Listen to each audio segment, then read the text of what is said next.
All right, guys, we are going to talk to Akash Senapaty, who is a co-founder at Vah Vah. It's a startup that's been around for a year and 7 months. But prior to that, he was a senior product manager at some game companies like Digital Chocolate and Zynga, Natural Motion in the UK. So we'll find out more about his background, how he is transitioning into life as a founder from being a product manager.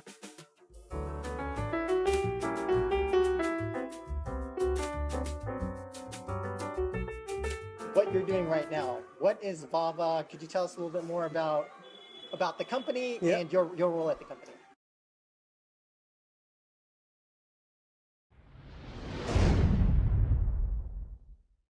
Cool. So Vah Vah was started about a year and a half back, and what we do at Vah Vah is that we do live online training in a variety of skills, mostly next generation skills, and with a clear slant towards earning. So the motto of the company is learning se earning tak, which is a mix of Hindi and some English in there. Basically means from learning all the way to earning. Right. And what's a next generation skill? What's an example of a next So for example, we are training people in currently online, completely online, live, micro batches with a lot of one-to-one, or rather I'd say micro batch mentoring, 7-8 people in a batch. We currently do, for example, things like nail art. This is exploding in popularity. You don't need to have a previous degree to do any of these skills. I see. You can get into it, you can learn really quickly. We help you in understanding what the market is like. We help you in understanding how to source raw materials. We help you in setting up your business and earning. Right.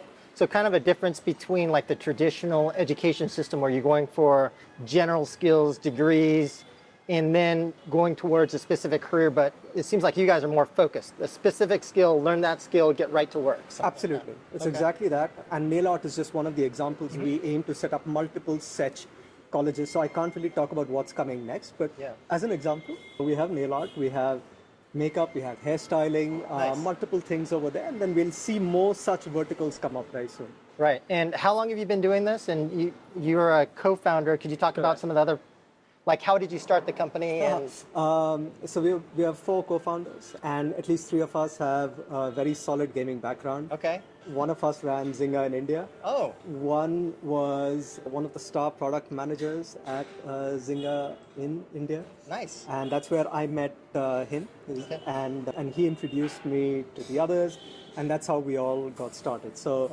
all of us pretty much collectively made the decision to start this, and we're all very much involved with the games industry. We love that industry. Great. We talk about it affectionately every day. Nice. And sometimes unaffectionately as well. And maybe we could talk about that because you have your career, and you worked at, amongst other companies, Digital Chocolate, I believe in the Bangalore office, and then you also worked at Zynga, the Natural Motion studio in the UK. But could you talk about some of your gaming experience? What did you do? What were your specific roles and the different companies? The very first company I worked for was IBIBO, and I think I owe that company a huge debt of gratitude because the product leader who I trained under, he's now some hotshot at Amazon in Seattle. He was absolutely fantastic. Great. And I think at that time there were very few product management roles, pure product management roles and not project management roles in India.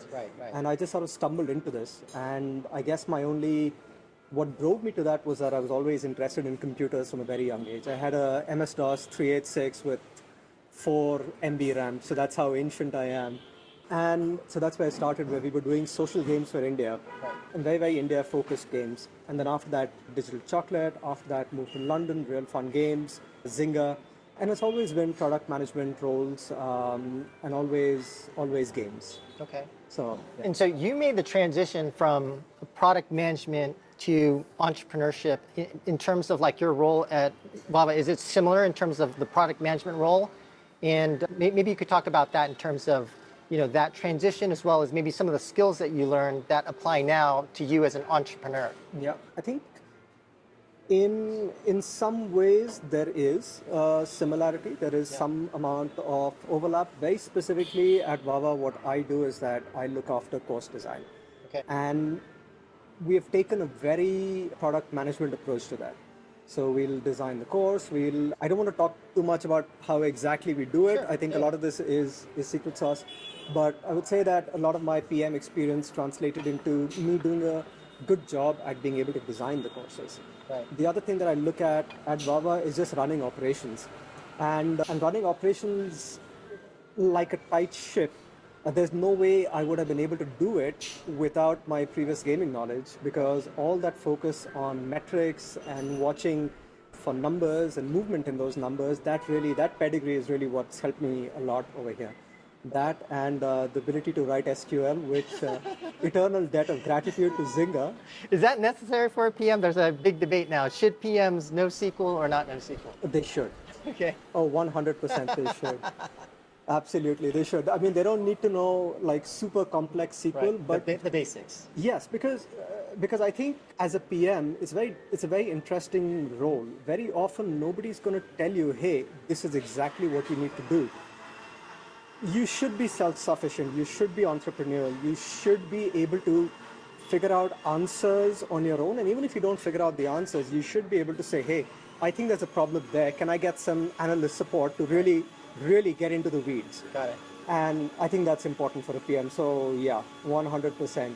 And before I learned SQL, I was also like, why am I doing this?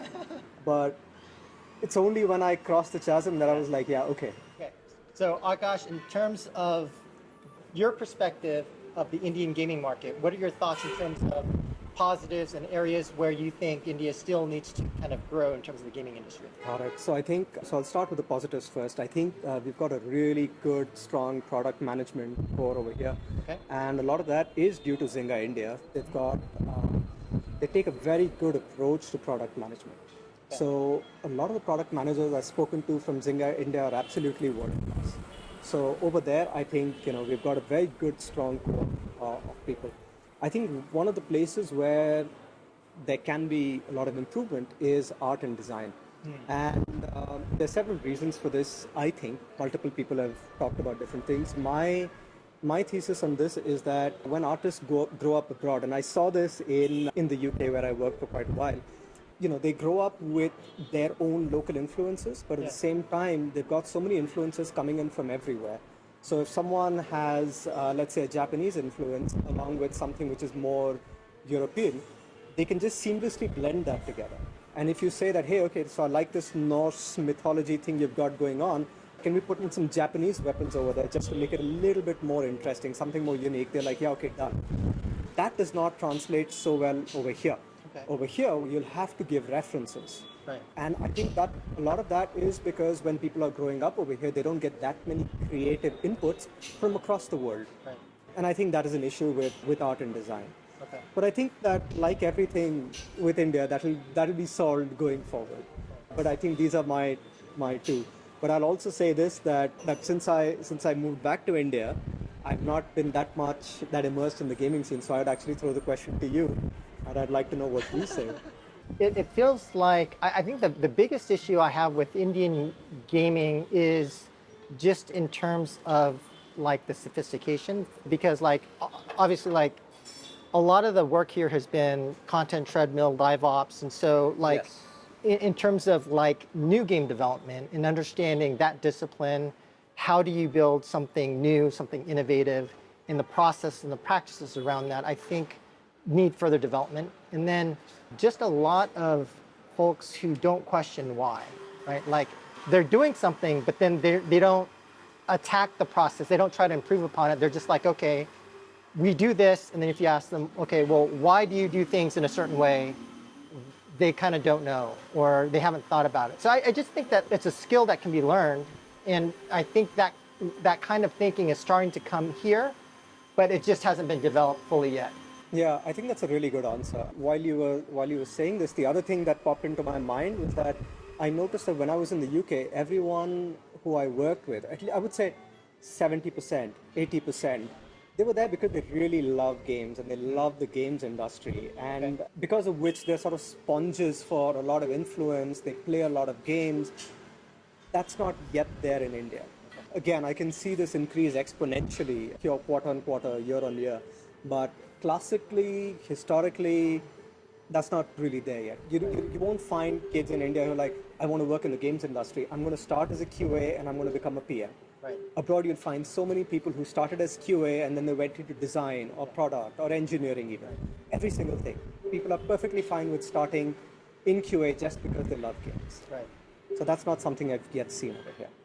So Akash, I wanted to ask you about when you think about the differences, and so you worked here in Bangalore for Digital Chocolate, you worked in the UK for Zynga Natural Motion. Like, if you were to compare some of the differences in terms of approach, philosophy, ways of working, what are some of those key differences that you saw? I think India has a lot of organized chaos. If you aren't very familiar with the working culture, it'll just look completely chaotic. But there's a lot of organized chaos, and we can make great strides in a short amount of time. Right. The UK, everything was super organized. For example, there was absolutely no work chatter on WhatsApp, right? Like WhatsApp meant the game is down, like all hands on deck, right? Over here, I mean, I don't know, sometimes I don't know why we are paying for Slack, right? Because everything's on WhatsApp anyway, right? So that's a very different mode and philosophy with regards to work culture. The other thing is that in India, work life and personal life blends. People will spend a lot more time in office. They'll form deep friendships in office. But in the UK, when it came time to go home, people would just go home. Because it's the UK, there would of course be several drinks at the pub before going home. But by and large, people would go home. And there was that kind of a separation. Right. In India, you don't see that as much. Yeah. And so I would say these are the two, main differences. We can go deeper into any of this that you would like to talk about. Yeah, I mean,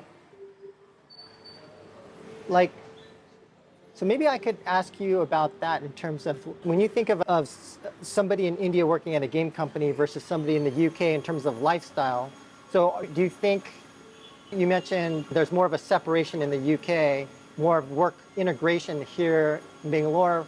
And I think I've kind of heard a couple of different stories on this, right? So I've heard from some companies that they're working all the time, they're going home at like midnight, they're working on the weekends, and then I hear from other people, like folks at like Zynga or Ubisoft, oh no, it's all work-life balance. And so what's the truth in terms of...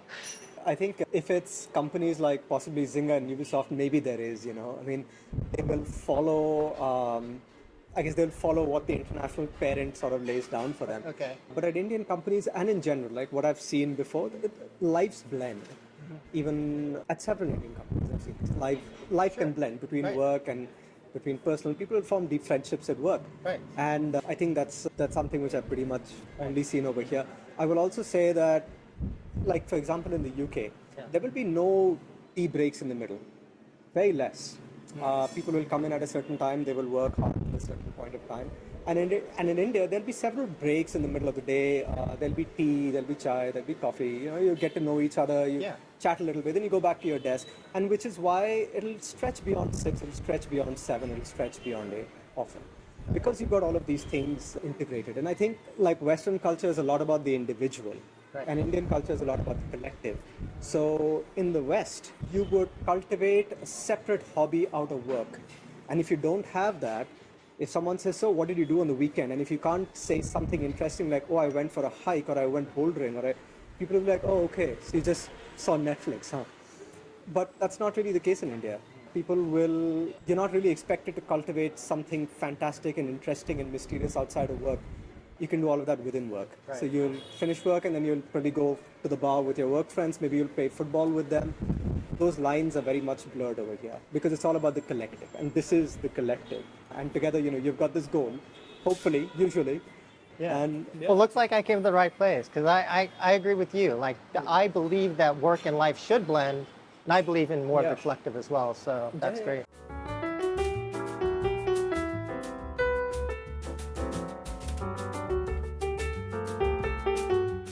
So Akash, you came back. So, when I talk to some folks from whether it's Zynga or Ubisoft or some of these other companies, they can't wait to get out of India. You came back. What brought you back to India? I think several reasons. And so one of them is my partner, she's German. Okay. So I feel that, so when people go abroad, they like to stay there on a work visa, regardless of all the complications of a work visa, because that's the only choice they have. Okay. My partner is German, so I always feel that I have an in to Europe if I want to make it happen. Okay. So I think I'm in a slightly different position as compared to other people. So it's easy for me to come back. But even if that was not the case, I do find the whole work visa thing quite annoying. I like freedom. Okay. That's one. Two, living in London, apartments are really small. Over here, you can live a king's life if you work in tech. And that's fantastic. Right. And there'll always be pros and cons. Like, for example, a lot of the Indians who I know, my batchmates, my friends, so many of them work abroad now. And a lot of them have universally embraced the outdoors. They're into fitness, they're into hiking, they're into all of these things that are slightly harder to do in India, because you can very quickly and easily get out of the city on a weekend, and like all the hiking trails are beautifully laid out. Right. So I would say there are pros and cons. And I think for me, I felt that if I come back to India, it's easy for me to, or relatively easier for me to start something. I would never have been able to do it living in the UK, right? Like I can't think about starting something, because what about my work visa? They'll chuck me out of the country, right? Right. I've actually interviewed at this point hundreds of product managers in India in gaming. Yeah. And I would say when I ask them about the future aspiration, it's basically your path. Yeah. A lot of these product managers, well, the number one response to like what they want to do in the future is always, I want to start my own company. So there's a strong entrepreneurial culture here, and kind of like a desire to follow the path that you have gone down, which is starting your own company. What advice would you give to gaming product managers who maybe, whether they're working in Zynga or a startup or other companies here, on how they should think about this journey that you've taken? Starting a business, what steps should they take? How should they think about a company before starting it? I would say that the first thing to acknowledge that right now, living in India, starting a company is cool. Okay. So, Yeah. so know this, acknowledge this, because there's just this whole romance which is being created around starting a company and around being called a founder. Right. I would say that when you're in it, there's no romance in there. So you should know this. And there is absolutely nothing wrong if you want to be an employee. Especially if you're in tech, we are all privileged to have a relatively very good life right now. There is a really high demand for people who understand technology. Yeah. And there's absolutely nothing wrong with being there as well. I think if you, for example, if the little things annoy you, why isn't this like this? Why isn't that like that? I want to fix things. I want to build things. If you've got that itch in your head, then you've probably got the right DNA. That's one. And if you can identify a problem that you want to solve, then that's also good. So that's check two. Then you'll have to find other people who you want to do it with, because doing it just by yourself is hard. Right. There's a lot of work to be done. And four, you really have to sign up for the work. I can tell you this, that once you're really in it, you'll find the romance of it will quickly be sucked out like air from a vacuum. So you really have to know and recognize that. So it's perfectly fine, if the answer is no for a lot of you, and there's no harm in that. Right. Right? I mean, companies aren't built just because of founders. There's a lot of people who work in these companies who do fantastic work. And if everyone wanted to become a founder, then there'd be no companies. Sure. So yeah, I think weigh everything and weigh it well. Like, figure out the pros and cons and figure out if you're the right person for it. Right. And if you have the right motivations, and not because it's cool and you want to raise a round of funding and Right. you can go back and, hey, I raised funding, guys. There is a lot more that lurks below the surface that you'll just never know until you're really neck deep in it. Got it.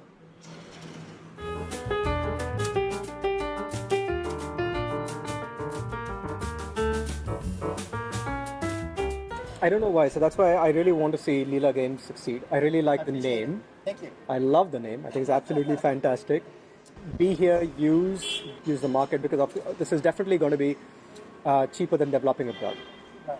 And games is not like you do one and then that's it, right? Like, it's very difficult for that to happen. Yeah, that's kind of like how I'm thinking about our opportunity. Is like what I tell our guys is like, if we can have an incredibly strong team a year from now, 2 years from now, Yes. that has so much value in this world where you've got like broken cultures, broken cost structures in other areas of the world.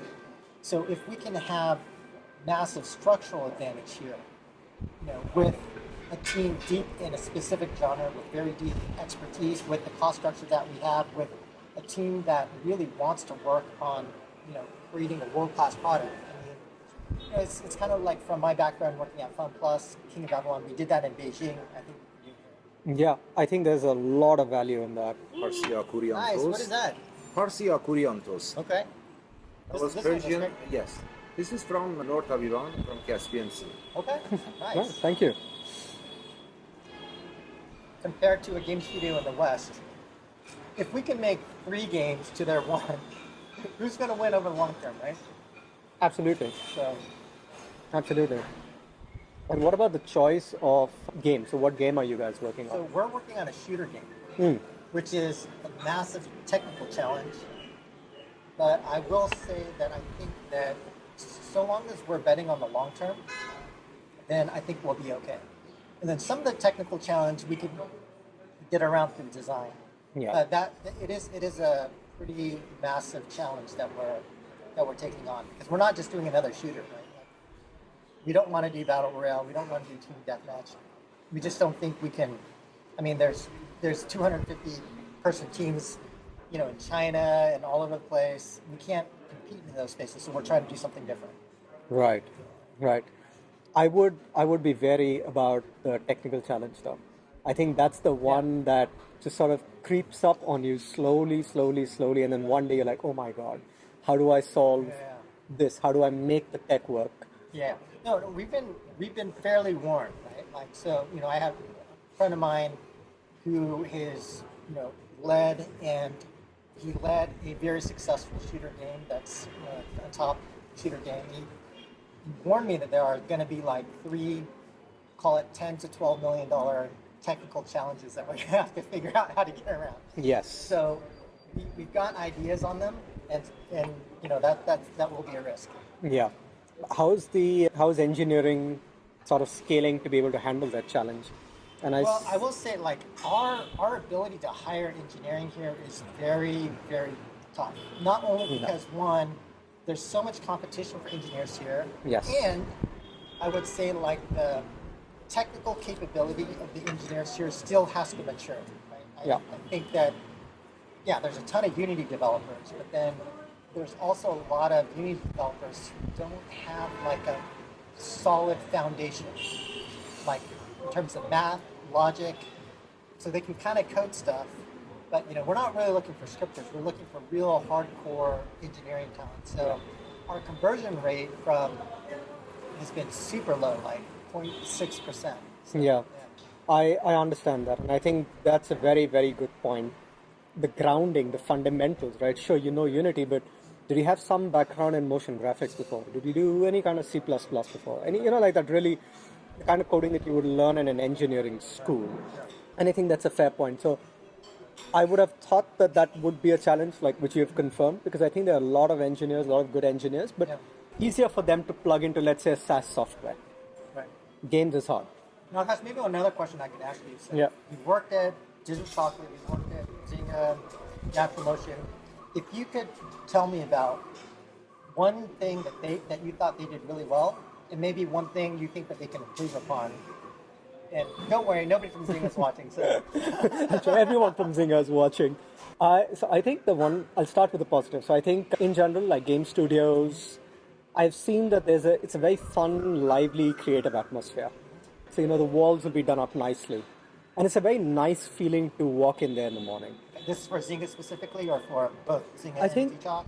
I think Zynga was better. Okay. And I think D-Chalk was also quite nice, but Zynga was definitely better, a step above, I would say. But then also, like, there was a different time, right, when I worked at D-Chalk, which was Facebook games. Right? So there's a certain evolution. So everything just becomes better, from the games to the processors to even the office decor, right? So unfair to compare, but I think the overall environment in a games office is fun, it's interesting, it's creative. There's a lot of talk about what are the latest games.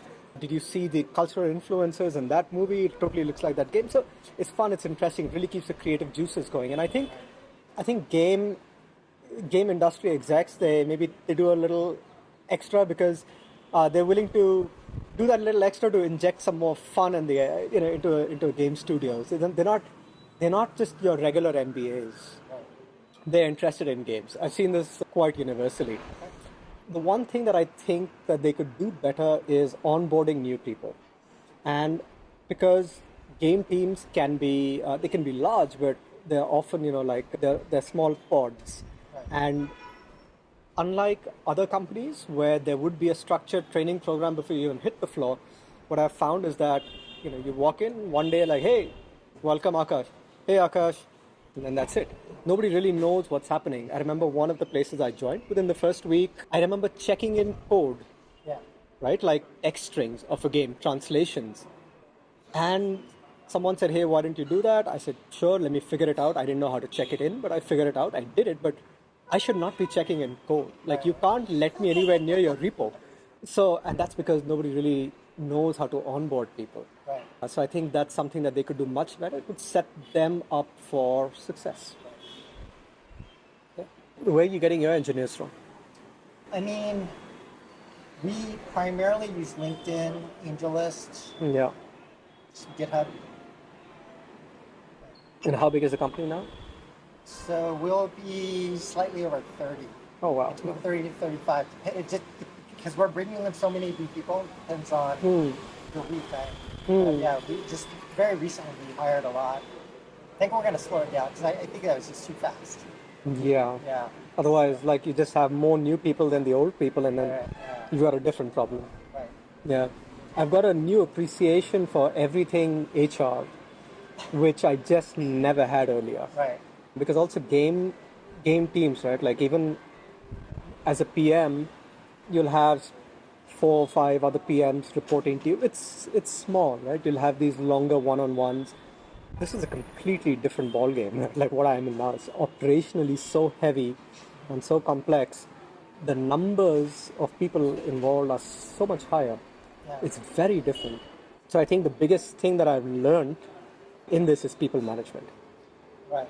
Well, I did also notice that a lot of the game companies where, where we've been receiving recruits, and when I interview them, it seems like there's this, I don't know, like this structural issue where after, let's say, 5-10 years, a lot of, whether it's PMs or in any, like art, any discipline, they want to become managers. And then they shift to management, and then it's just like, how big can I grow my team? And then they stop actually learning their discipline and want to just manage. I think so. That's been a little bit of a disappointment.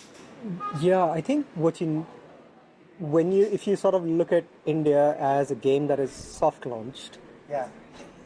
all of this will, it'll start to click into place, right? Like, so for a majority of people, right, like everyone who you hire, they won't be from very rich families, right? Like now, for the very first time, they're experiencing wealth.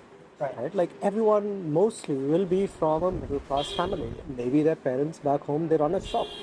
Maybe a lot of government jobs. Right.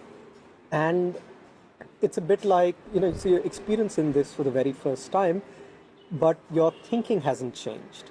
Right? So you're like, what are the things that would be social signaling? Number of people in my team, right? Like the ability to say, I'm a manager. Right. So once you have gone through that whole cycle, then you're like, like, fuck the title, I don't care. Right. How does that even matter?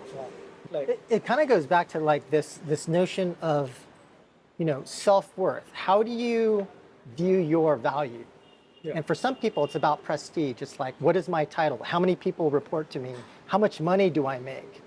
For other people, it's going to be like, well, I launched this product. Yeah. And then, so I think, and then I think there's other reasons. We're trying to like orient people more around their craft.